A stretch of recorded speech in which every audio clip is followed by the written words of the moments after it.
This one is called the pixel. For this move, you should be comfortable getting into a jasmine by dropping down into it. Definitely a good start to get comfortable with it from the floor, but you are going to want to have a little bit of height for that bottom arm in this one. So I do find if you just step into a jasmine from floor level, there isn't really quite enough space for that arm and it's going to be a little funky. So you should be comfortable dropping down to a jasmine so you can have a little bit of elevation, or an outside leg hang, whichever, or both. Okay, so for this one, you can invert up into it, you can drop down into it, so no inverting required for this.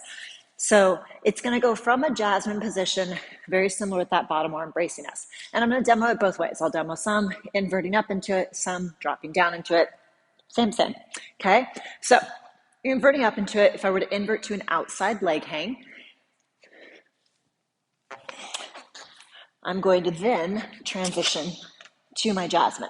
Okay, from here, the pole is above my hip bone. Okay, so it's not so much down in the hip crease, it's actually above my hip bone here. Okay, and that does vary. Sometimes everyone's torso length, arm length, things like that are a little bit different. Okay, so it's possible that for you it feels more comfortable below your hip. I find if I try and put it below my hip, the pole digs into my hip, and not in a nice way. Not sure there is a nice way to dig into your hip.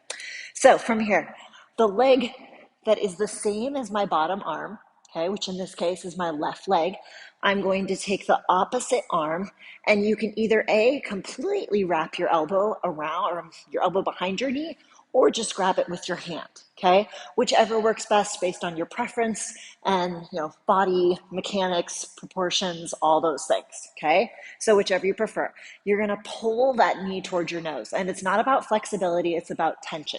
Once I have that leg in, I'm going to slowly straighten that top leg. I'm feeling the pole catching in that side grip there. You're going to slightly rotate your chest towards the ceiling and bring that top leg towards your face. And that is your pixel. When you're ready to come out, rehook that top leg, take the arm off, grab, you're back into your jasmine. Okay, so for this one, just like all pole shapes, there's going to be variations based on body size, flexibility, proportion, and then just aesthetic preferences, okay? So with this one, those of you that are on the excessively flexy side, for the pixel, I think one of the things that gives it its characteristics, pixel shape, is not to bring your toes as close to your nose as you can and really pike, but to keep it in more of kind of a V. That's from what I've seen of the pixel, that's how it's most often done. So I'm very comfortable bringing my toes to my nose, but I have to think of keeping it slightly more open to maintain that shape, okay? Those of you that feel like you have really tight hamstrings, this move is for you, okay? It's gonna look awesome. Like I said, you actually don't wanna pull the leg in as tight as you can, okay? I mean, depending on how tight hammies are, it might be a challenge. Challenges are good, right? So let's look at dropping down into it, okay?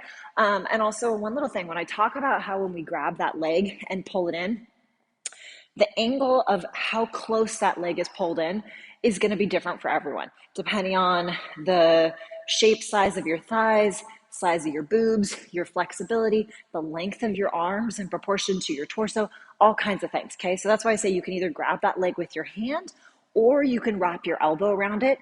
It's not about how close you bring the leg in, but you do want tension.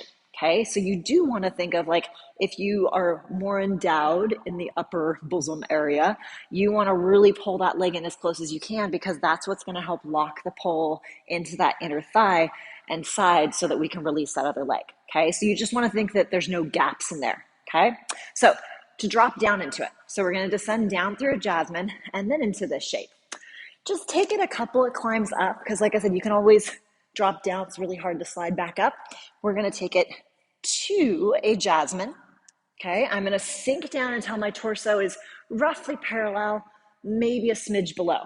I'm going to get this bottom leg, I'm going to start to bring my knee to my face so that it pushes the pole into that little divot above my hip but below my ribs. I'm going to wrap my opposite arm around my leg, either just using my hand, my forearm, or my elbow. Okay, bottom arm is pushing away. Try to have it relatively straight but not locked out with the elbow. Slightly rotate your chest towards the ceiling so you're pulling back with that shoulder that's holding your leg. Feel the pole sinking into that inner side. Then straighten the leg, make sure that you're locked in, and then if it feels comfortable, then you can lower that leg a little bit more. hold. When you're ready to come out, you can rehook that leg. Okay? So this one is the pixel. It works great on spin.